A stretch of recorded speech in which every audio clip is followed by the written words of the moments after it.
Well, we're looking at our new release of Montepulciano. This is our first release.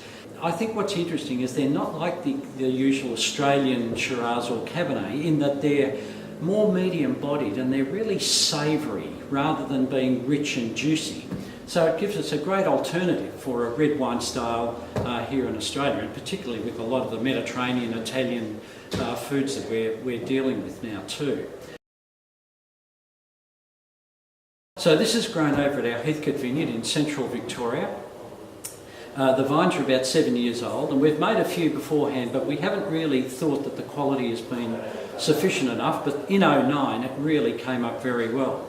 And it's a fairly standard red wine make.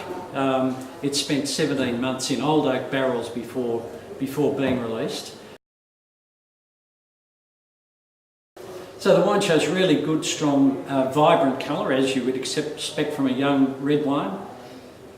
The nose has some really nice elements that you don't often see in Australian wine, and it's got those nice black olive, that olive tapenade, more of those savoury notes to it, which is really typical of the wines from Italy. This is varietally very, very consistent with what we see out of Italy. And it's a medium-bodied wine. As I said, it's not big and rich and strong, medium-bodied.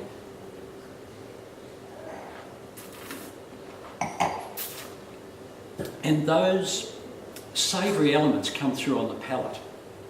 It's got fine tannins, so it's not a big, strong, heavy tannic wine. The tannins provide really nice structure, and the wine will actually live in the bottle for, I think, about between 2 and 4 years. But it's not one for long-term cellaring. But it's a great drink now. And if I were putting this on the table tonight, I'd be putting it with food that also introduces those savoury elements. So things like olives, capers, anchovies, those sorts of foods that have that nice, almost that salty bite to them.